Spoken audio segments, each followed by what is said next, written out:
Bismillahirrahmanirrahim. Assalamualaikum warahmatullahi wabarakatuh. Sebelum kita melanjutkan pelajaran kita hari ini, silahkan Ananda bersiap-siap, menyiapkan bukunya, dan setelah itu berdoa.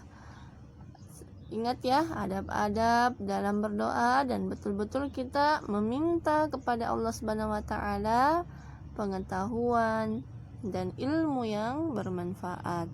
Pekan lalu Ananda sudah mengerjakan kegiatan tentang tauhid rububiyah.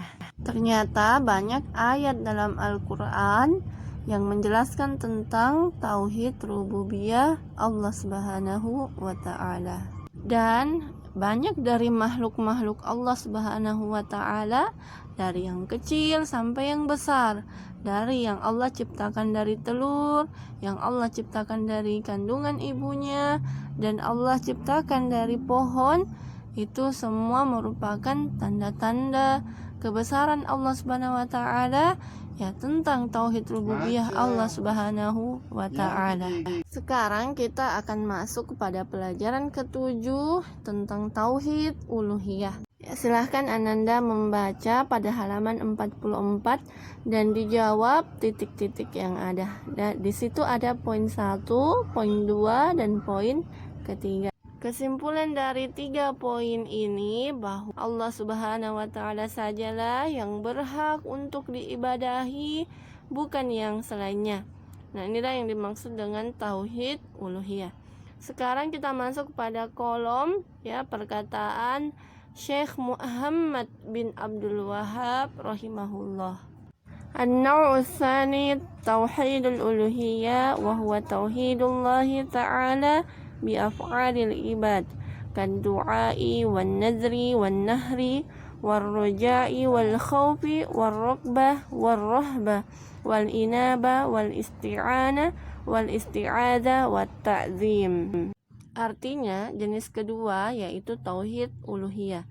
Tauhid uluhiyah adalah mengesahkan Allah Subhanahu wa taala dengan perbuatan atau amalan hamba, seperti doa, nazar, menyembelih binatang, roja atau berharap, khauf atau takut, penuh harap, rahbah atau cemas, inabah atau kembali kepada Allah, meminta pertolongan, meminta perlindungan, dan pengagungan.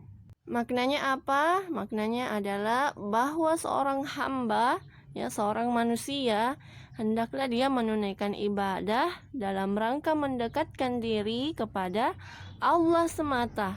Dan apabila dia menjalankan yang seperti ini, ibadah-ibadah seperti ini, misalnya menyembelih binatang karena Allah, berdoa kepada Allah, maka dia telah menjadi seorang muslim dan dia telah mewujudkan tauhid uluhiyah. Tetapi ketika manusia menjalankan ibadah untuk mendekatkan diri kepada selain Allah, maka dia belum mewujudkan tauhid uluhiyah. Bahkan bisa dikatakan dia telah menjadikan selain Allah sebagai sekutu baginya. Maksudnya bahwa dia telah menyekutukan Allah Subhanahu wa taala.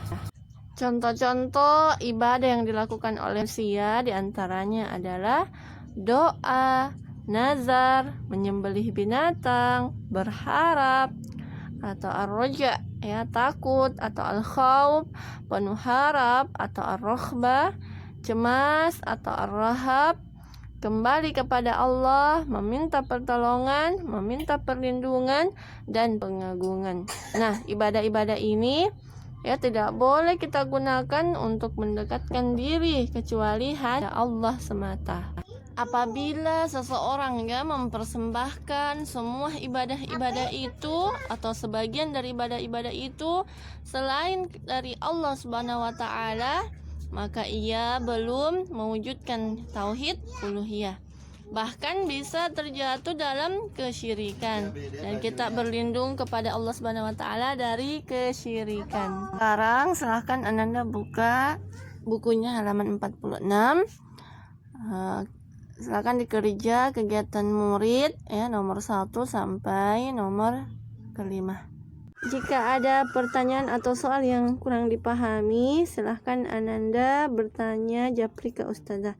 Tayyib, Ustazah cukupkan. Syukron. Wassalamualaikum warahmatullahi wabarakatuh.